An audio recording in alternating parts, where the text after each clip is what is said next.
Om Swastiastu pemirsa Bali TV dimanapun Anda berada, kembali saya Nyoman Winata, redaktur pelaksana harian Bali Pos menjumpai Anda dalam Bali Pos Talk. Kali ini kita membahas tentang kebocoran di sektor pariwisata ya, ekonomi pariwisata kita yang memang menjadi penggerak ekonomi Bali, tapi faktanya memang mungkin belakangan ini terjadi banyak sekali kebocoran dan ini sempat dianalisa oleh Guru Besar Fakultas Ekonomi dan Bisnis Universitas Pendidikan Nasional Undiknas, Prof. Rake Swadana. Kita sapa dulu narasumber kita, Om Swastiastu, Prof. Om Swastiastu, Pak Nyoman. Gimana kabarnya, sehat ya, Prof? Sehat. Dan tetap semangat memberikan analisis terkini ya tentang perekonomian Bali, terutama tentang pariwisata, tentang kebocoran nih, Prof. Bisa diceritakan, Prof, sebenarnya kebocoran yang Prof maksud ini seperti apa dan di bidang-bidang apa saja sebenarnya terjadi di sektor pariwisata ini, Prof? Oke. Yang dimaksud kebocoran bukan kebocoran dalam arti uang itu diterima atau oleh individu atau seseorang. Yang dimaksud dengan kebocoran itu adalah potensi terjadi perputaran uang di suatu tempat atau suatu daerah atau suatu negara yang tidak terjadi di sana. Padahal transaksi aktivitasnya ada di daerah atau negara itu. Nah, sama juga dengan Bali, beberapa aktivitas pariwisata yang tidak terjadi perekonomiannya atau transaksinya terjadi di Bali, sehingga uang yang seharusnya beredar di Bali tidak terjadi di Bali. Itu yang disebut kebocoran. Sehingga potensi menggerakkan ekonomi berkurang, tidak optimal. Potensi menaikkan GDP juga tidak optimal. Hal seperti itu yang disebut dengan kebocoran. Kebocoran. Artinya bahwa misalnya dalam sektor pariwisata, realnya seperti apa, Prof? Apakah ketika terjadi transaksi sewa menyewa atau apa, kemudian yang uangnya tidak diterima oleh orang Indonesia dan tidak ada di Indonesia uangnya? Oke, benar seperti itu. Transaksinya terjadi sudah selesai di luar negeri.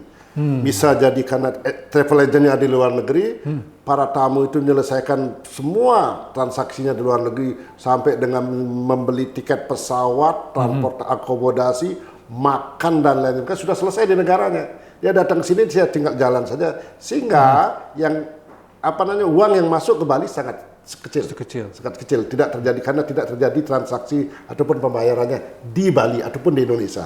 Itu yang disebut dengan kebocoran. Kalau itu di luar negeri, itu juga terjadi.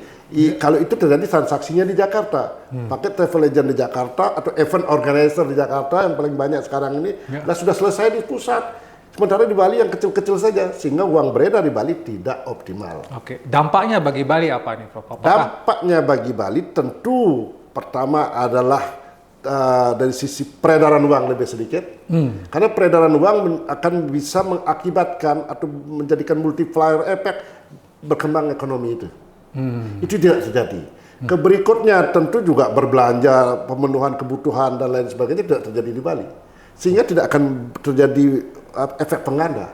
Nah, kalau misalkan ada event internasional yang seharusnya bisa beredar 10 miliar di Bali, tapi transaksi sudah 8 miliar di luar, ya hanya 2 miliar saja di Bali, tentu itu juga tidak optimal artinya kan. Oke, jadi seolah-olah perekonomian Bali itu nilainya tinggi, tapi faktanya tidak seperti yang terlihat gitu ya, berarti ya, Prof ya? Ya, boleh dikatakan seperti itu, karena sama juga dengan begini, tidak hanya di industri pariwisata, Pak Mas. Misalkan terjadi di proyek-proyek besar. Proyek infrastruktur besar, ya? Infrastruktur misalkan. Itu kan terjadi transaksi di luar, pembayarannya di luar, beli bahan bakunya di luar, datang aja ke Bali, yang hanya beredar uang di Bali bukan hanya ongkos buruh. Dan itu yang terjadi selama ini, sehingga banyak pengusaha-pengusaha lokal mengeluh juga. Itu juga salah satu yang disebut dengan leakage, kebocoran. Tidak terjadi circular ekonomi di tempat ini, itu di Bali ini. Ya. Tapi apakah itu memang artinya sesuatu yang memang harus terjadi, tidak bisa dihindari? Atau bisa dihindari, bagaimana caranya? Nah, gitu. Itu memang terjadi di mana-mana. Tapi kan kita harus maksimalkan. Bagaimana cara memaksimalkan? Tentu harus ada syarat-syaratnya. Salah satunya menentukan ketentuan, misalkan transaksi beberapa item harus dilakukan di Bali. Berikutnya, misalkan menggunakan, kalau itu misalkan hotel chain, kan itu kan harus beli di luar itu. Bantalnya beli di luar, kasurnya didatangkan, cara seperti itu. Kenapa tidak dipenuhi oleh Bali? Daging pun misalkan contoh, kita impor dari luar kan, minuman kita impor dari luar. Itu yang harusnya bisa dipenuhi oleh Bali. Dan syarat, tentu harus ada syarat. Syaratnya harus ada regulasi, kan gitu. Regulasi itu boleh menjadi barrier agar tidak menjadi kecemburuan bagi yang lain, misalkan begini, kita juga dibalas di sana jangan sampai seperti itu. Maka syarat misalnya hotel itu harus memenuhi dengan ketentuan ini, penggunaan produk lokal seperti yang perdanya Bali itu kan, tidak maksimal sekali. Masalahnya problemnya di sana karena tidak ada yang disebut dengan sanksi. Kan coba hotel-hotel berbintang 5 masih juga ngimport bahan-bahannya, dagingnya dari luar, bahkan garamnya pun dari luar, mungkin saja berasnya dari luar.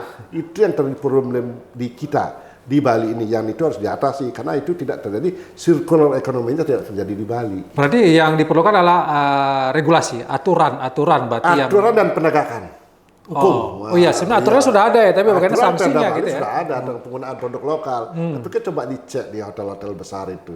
Daging juga masih impor kok dari luar negeri. Ya. Karena ada syarat-syarat, itu bisa dibuat kok itu. Misalkan juga buah-buahan masih juga dari luar. Mungkin kita juga harus introspeksi diri. Harus juga barang-barang kita berkualitas. Apel kita berkualitas, salak kita berkualitas, pisang kita berkualitas. Bahkan pisang pun dari hotel-hotel itu datang dari luar kan. Itu problemnya di kita. Nah, kalau kita bicara tentang transaksi, misalnya tadi Prof mengatakan sewa menyewa, misalnya kan ada orang menyewa villa, transaksi di luar. Nah, apakah ini bisa diatur, Prof, supaya janganlah transaksi di luar, kita paksa transaksinya biar terjadi di dalam? Ya. Bisa nggak ada regulasi seperti itu, Prof? Regulasi secara undang-undang saya kurang begitu paham, tapi kalau bisa itu adalah tingkat lokal. Kan itu kan terdaftarnya mereka villa-villa itu ada di Bali kan. Harus resmi berarti, harus legal dulu berarti mereka ya? Tentu harus legal, yang selama ini terjadi kan banyak yang tidak legal. Itu permainan kelas berat juga itu. Banyak kali yang saya tahu beberapa informasi bahwa mengatakan villa-villa itu bodong. Coba lihat di desa-desa yang ada di daerah, saya tidak perlu sebut kabupaten, itu banyak sekali villa-villa itu dengan alasan itu adalah hunian. Mereka nyewakan dan itu ada jaringannya. Itu seperti kampung Rusia, orang Ukraina, orang Jakarta banyak kali punya di Bali dan itu dipasarkan lewat beberapa aplikasi, bukan aplikasi ya, marketplace.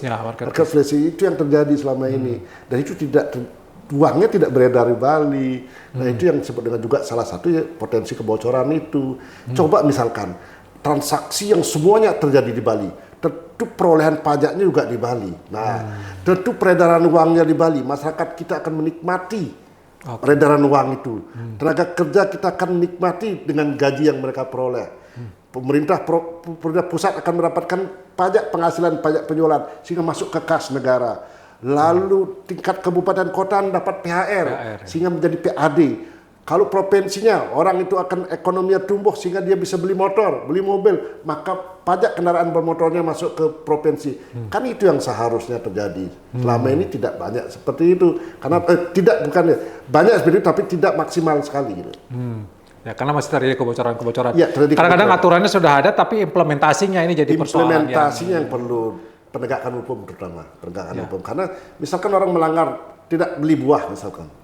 Apa yang harus dilakukan? Berani kan menutup hotel itu? Mencabut izinnya. Karena mungkin itu apalagi hotel itu bintang 5 ke atas. Hotel itu kelas, perlu sebutlah itu. Kalau itu tidak menggunakan produk lokal, apakah berani akan mencabut izinnya? Itu problemnya di kita. Jadi sebenarnya kalau Prof melihat apakah pariwisata kita selama ini di Bali ini memang betul-betul sudah memberikan dampak yang yang maksimal, optimal atau masih sebenarnya masih bisa dioptimalkan lagi? Masih bisa dioptimalkan meskipun kita tahu bahwa Bali itu distribusi PDRB-nya 68% dari sektor tersier. Sektor tersier, sektor jasa. Di mana 52 sampai 54% itu dari sektor pariwisata dan turunannya. Lalu sekundernya pertanian, kelautan, perikanan itu di 16%. 15% sekian itu dari sektor tersier. Jadi sekunder pengolahan. Jadi sektor tersier jasa. Tapi jasa ini pariwisata didukung oleh sektor primer. Pertanian. Kalau sampai itu mati atau tidak lagi menjadi budaya pertanian di Bali ini, maka sektor yang lainnya terganggu. Itu yang harus jadi bahan pemikiran kita, terutama pemimpin yang akan datang. Kalau sampai itu tidak terpikirkan, pertanian tidak diperhatikan, budaya setempat tidak diperhatikan, maka yang menyumbang distribusi besar kepada PDRB Bali akan terganggu juga. Pariwisata akan terganggu juga. Berarti ada PR besar ya bagi pemimpin pemimpin Bali yang kedatang. Kita harus berpikir merawat yang 16% ini karena dia mendukung yang jadi 54% pariwisata itu. Kalau itu tidak terjadi, akan terjadi goncangan atau paling tidak akan terjadi perubahan struktur ekonomi di Provinsi Bali. Tapi kalau kita selama ini mengatakan selalu ya, dengan Prof juga sering saya wawancara pertanian, pariwisata, kadang-kadang kan ini jadi bagaimana biar ini jalannya sinergi, karena selama ini kan seolah-olah ya pariwisata ini memakan pertanian karena buktinya alih fungsi lahan dan lain sebagainya. Optimisnya Prof ini bisa sejalan sebenarnya, Prof. Jangan-jangan malah semakin terkikis ini pertanian kita. Karena selama ini kan sektor pariwisata itu sudah terlalu mendominasi dan memberikan pendapatan yang pernah dikatakan sangat tinggi pada masyarakat kita. Lalu sehingga melupakan pertanian. Kenapa? Karena real saja. Zaman sekarang ini kan orang berpikir pragmatis. Kalau dia bertani, berapa sih penghasilannya setahun? Kalau punya 1 hektar tuh nggak lebih 3 bulan cuma dapat 6 juta. Kalau yang 1 hektar tuh dia jual, bisa dapatnya bunga bank aja berapa. Nah, tentu harus dibalik sekarang. Pemerintah fungsinya mendistribusikan hasil pariwisata itu untuk menjaga pertanian apa? Ya harus gratis bila perlu. Petaninya mungkin dikasih subsidi agar misal anaknya sekolah di pertanian disubsidi sehingga mereka bangga menjadi petani. Kalau melihat itu tentu bisa agak sedikit keseimbangan terjadi. Alih fungsi lahan itu harus ada RT RW yang bagus, zonasi hijau. Jangan sampai itu dilanggar. Selama ini kan ada zonasi jalur hijau tetap juga dilanggar. Ketika sudah banyak yang melanggar, hilang zonasi hijaunya. Kan itu. Misalnya contoh, itu sudah ada zonasi hijau di Denpasar ini. Tidak boleh dibangun sana. Kok bangunan banyak? Harusnya dia tidak mendapatkan izin EMB loh. Listrik harusnya nggak dapat loh. Air minum harusnya nggak dapat ketika dia ada bangunan di jalur hijau. Selama ini tidak terjadi seperti itu. Tetap juga dapat listrik, tetap dapat ini apa gunanya jalur hijau sehingga beralih fungsi. Dan ini yang terjadi sekarang di Kota Denpasar. Banyak juga ya persoalan. Jangan sudah jadi benang kusut nih, Prof. Mulai dari kebocoran, penegakan hukum yang tidak bagus. Tapi sebagai closing statement dari Prof Raka, gimana Prof? Ya harapan, terutama mungkin kepada pemerintah ya, tapi masyarakat juga penting untuk mencegah kebocoran, bagaimana supaya pariwisata ini betul-betul memberikan apa ya, efek yang betul-betul maksimal, optimal lah bagi masyarakat Bali dalam bidang ekonominya, Prof. Kita tahu bahwa pariwisata bagaimanapun juga sulit akan tergeser ketika sudah mulai normal. Tapi jangan lupa bahwa pertanian itu penting karena dia pendukung. Salah satu budaya di Bali ini didukung dari budaya pertanian, budaya agraris. Upacara agama itu berlandaskan pertanian dan itu harus tetap dijaga. Bagaimana cara menjaga? Maka pemerintah harus bisa mendistribusikan pendapatan dari sektor pariwisata kepada para petani sehingga para petani itu bisa nyaman, bisa tidak beralih kepada profesinya sehingga terjagalah Bali ini dari sisi budaya. Baik, terima kasih Prof atas waktunya dan penjelasannya. Mudah-mudahan ini menjadi mengingat kembali kita semua tentang bagaimana pariwisata ini memang tidak bisa dilepaskan, akan tetap menjadi lokomotif perekonomian, tapi bagaimana dia supaya memberikan hasil yang optimal bagi kesejahteraan masyarakat di Bali. Itulah yang menjadi penekanan dan PR bagi kita semua di Bali ini. Demikian Bali Post Talk kali ini, saya ucapkan terima kasih. Saya tutup dengan Prof Santi. Om Santi. Terima kasih, sampai jumpa.